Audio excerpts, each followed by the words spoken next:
Supreme court ఉత్తర్వుల ప్రకారం central ఎన్పవర్డ్ committee సమావేశంలో ప్రజాప్రతినిధులుగా మమ్మల్ని కూడా భాగస్వాములు చేసినందుకు కమిటీ వారికి, ప్రభుత్వ అధికారులకు, జిల్లా కలెక్టర్ గారికి, నా సహచర శాసనసభ్యులకు, మా రైతులందరికీ కూడా హృదయపూర్వక నమస్కారాలు. ముఖ్యంగా ఈరోజు 14,000 ఎకరాలు జరాయితీ ల్యాండ్ ఉంది. సుమారుగా 20,000 డీ నమూనా కానీ మనం పట్టాలు ఇచ్చినటువంటి గవర్నమెంట్ భూమి కానీ ఉంది. ఈ 20,000 ఎకరాల్లో ఉన్నటువంటి రైతాంగం ఈనాడు ఒక రకంగా ఆస్తి ఉండి భిక్షగాడుగా మారిపోయారు.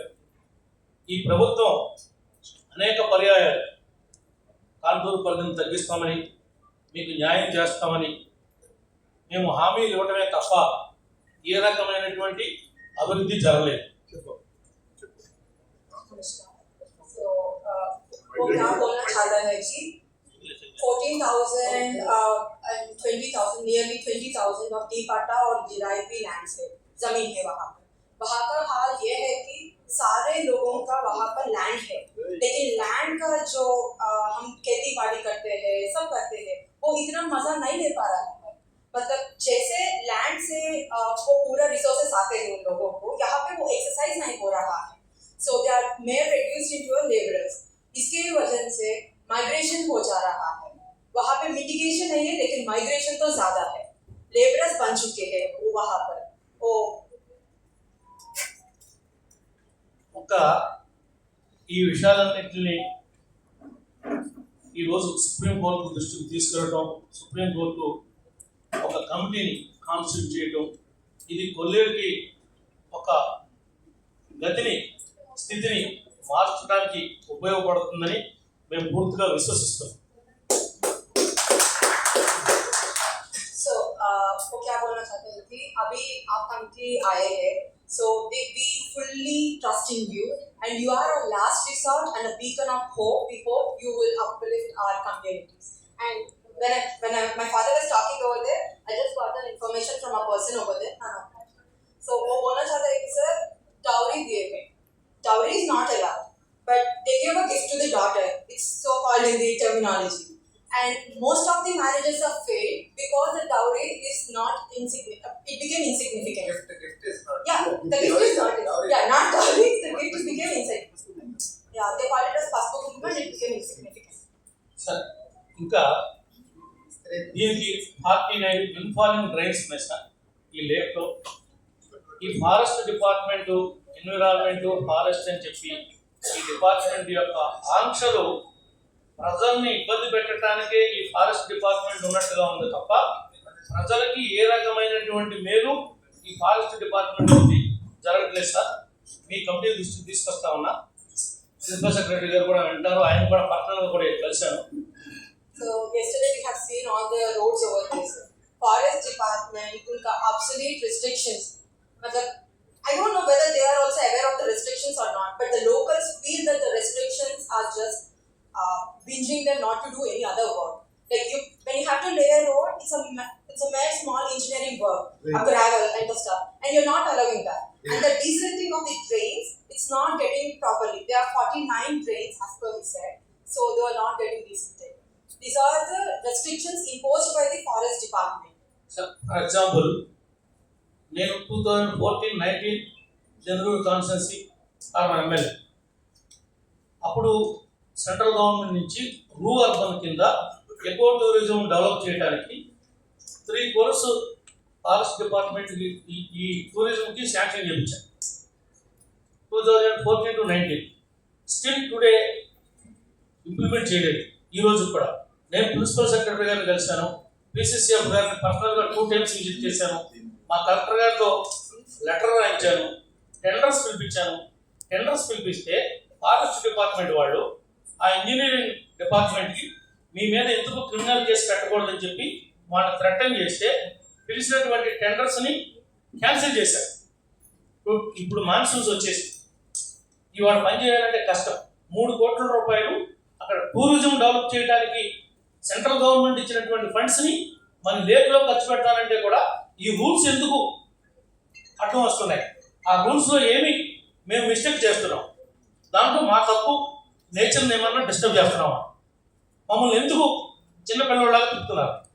So the rural program of the central government had sanctioned few funds, and from 3 crores of funds, 2014 to 19, he planned to do the work over there when he was the then MLA. And then since then, the work had been under the red tapeism. There is no progress, and anything has not happened yet. And this term, when he was again re-elected and got into the government, he went to the various departments, already met the chief secretary sir. Also, a letter was sent to the collector madam, and then the engineering department have called for the works, and the tenders has been called off because the forest department threatened the engineering department that what if a criminal case is charged against 2 people, and it's monsoon now, as you are all aware, the works cannot be progressed or started.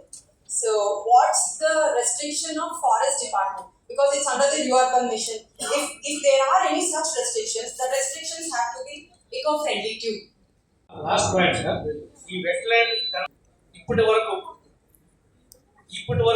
నేటి వరకు ఒక్క రూపాయి అయినా ఈ environment నుంచి ఈ wetland conservation దానికి ఈ యొక్క ఫారెస్ట్ డిపార్ట్మెంట్ ప్రపోజల్స్ పంపించి దాని లేక్ని ఎకో టూరిజం డెవలప్ చేయడానికి కానీ ఇంకా లైవ్లీహుడ్ అక్కడ ఉన్నటువంటి వారికి క్రియేట్ చేయడానికి కానీ ఏమైనా మెజర్మెంట్ చేశారా? వీళ్ళు ఊరికినే కంట్రోలింగ్ తప్ప వీళ్ళు దీని మీద ఏమన్నా ప్రాజెక్ట్ రిపోర్ట్ తయారు చేసి సెంట్రల్ గవర్నమెంట్కి పంపించి ఏమైనా ఈ లేక్ని డెవలప్ చేయడానికి ఇంట్రెస్ట్ చూపిస్తున్నారా? ఒక పాయింట్. రెండవది, ఈ క్యాంపా ఫండ్ అనేది ఉంది సార్. ఈ క్యాంపా ఫండ్ అనేది ఈ రాష్ట్రంలో కొన్ని 100 కోట్లు ఉంది సార్. దీన్ని ఖర్చు పెట్టడానికి ఎలిజిబిలిటీ ఉంది సార్. ఒక్క రూపాయి అయినా మా ఏరియాలో ఈ డిఎఫ్ఓ గారు కానీ, ఈ బీసీసీఎఫ్ గారు కానీ, సిఎఫ్ఓ గారు కానీ ఎప్పుడైనా పర్యటించి ఈ పని చేద్దామని మా ప్రజాప్రతినిధులకి మాతో మాట్లాడుతున్నారా? మేము శాసనసభ్యులు ఉండి మేము వాళ్ళ దగ్గర బంట్రోజులాగా పనిచేసే పరిస్థితి ఉంది తప్ప నిజంగా మాకు గౌరవం అనేది లేదు సార్. మేము ఒక్క ఎకరా కూడా ఎవరిని ఎంకరేజ్ చేయమని చెప్పాం, ఎవరిని సపోర్ట్ చేయాలి. మేమేం అడుగుతున్నామంటే మా పట్టాదారులకి శాశ్వత పరిష్కారం చూపించండి. ఈరోజు ఎవరైతే ఈ నమూనా పట్టాలు ఇచ్చి స్వర్గీయ జగన్ వెంకటరావు గారు సొసైటీ చేశారో ఆ సొసైటీ అంతా చెబుతులే చెప్పలేదు, శ్రీనివాస్ గారు తెలుసు చెప్తారు. ఆ సొసైటీస్ని బ్రతికించండి. మేమేమి ట్రెడిషనల్గా లేక్ని పాడు చేద్దామని, ఎన్విరాన్మెంట్ని పాడు చేద్దామని, పిట్టల్ని తరుముదామని మా ఉద్దేశం కాదు. పిట్టలతో సమానమే మనుషులను కూడా చూడమని చెప్పి అడుగుతున్నాం డిపార్ట్మెంట్ వారు. కేవలం పక్షులకు ఉన్నటువంటి విలువ బ్రతుకున్నటువంటి మనుషులకు కూడా ఇవ్వాల్సినటువంటి అవసరం ఉందని చెప్పి మేము మిమ్మల్ని ప్రాధాయపడుతున్నాం సార్. ఇది మా రిక్వెస్ట్ అనుకుంటారో ఏమనుకుంటారో సార్. మీరు మా పక్క శాశ్వతంగా మనం ఇంకొక కమిటీ వచ్చి ఈ కొల్లేరులో ఏలు పెట్టుకోకుండా మాకు సెంట్రల్ గవర్నమెంట్కి సుప్రీంకోర్టుకి మధ్యవర్తులుగా మీరుండి దీన్ని మాకు తగు న్యాయం చేస్తారని మనస్ఫూర్తిగా ఆశిస్తున్నాం sir. Thank you sir. Bird sanctuary. Do we ever get a feel that it's a bird sanctuary? Is it really as a bird sanctuary? Did you find anything? Is it all that clear? Is it all the central government maintenance? I question that when it is coming over there. So I didn't get any vibes of going a national park or a wildlife sanctuary. Wildlife sanctuary is most given I think in the hierarchy, national parks are given the utmost importance. And in that sort of national parks, Kanargata National Park, if I'm not wrong, in the Chhattisgarh have got their protected areas, habitational rights to the people living over there. If they are people so, why can't our people who are not encroachers, they are often treated and called and labeled as encroachers, but they are the landowners, the true landowners. As I hold the land, you enjoy land, they also enjoy land. But that land is being a dead land. And also the forest department is imposing such a restrictions. What is the budget that forest department had given to the wildlife sanctuary? We just want a transparency in that. What is its motto in conserving the forest other than the regulating? All of this time we are just speaking about the regulations, and what are the conservation efforts? Those are just anything like the restrictions or the regulations. Right? We didn't see the actual work of the forest department over there. So I hope you would get into it. And also let me bring it to your kindly notice, sir. Sir, the Ramsar Convention sites are getting Amrit Dharava scheme. So it was in the year 2023 to 2024 budget, I suppose, sir. Kolleru was given that. What's that budget on that? Is there any improvement at all? This is what we have to ask you. And you are just the last hope that we have. And we know that you are so distinguished people. I know you, sir. The name of the lizard and the spiders have given up on your name. Thank you for that. Such a great person you are. But sir, you are so great that you renowned author and you are between the UNFCCC and the committees. And because of you, the biodiversity, I think what India is planning is totally upon you, sir. Thank you for that. And Goel, sir, lastly, I could ask you only one thing, that is, please help us. You are a distinguished person, a matter of knowledge in all the facets of environment, climate change, biodiversity. Ma'am, Bhanumati ma'am, I would just ask you one thing. You came from the mitigation and migration over there from Tripura. I hope you know how tough it was over there. And seeing people over here, please convince our people to be given their lives with. We have only one planet, I agree to that. And we also have one human life. Let us help them to lead their life with dignity and honor. Thank you, sir.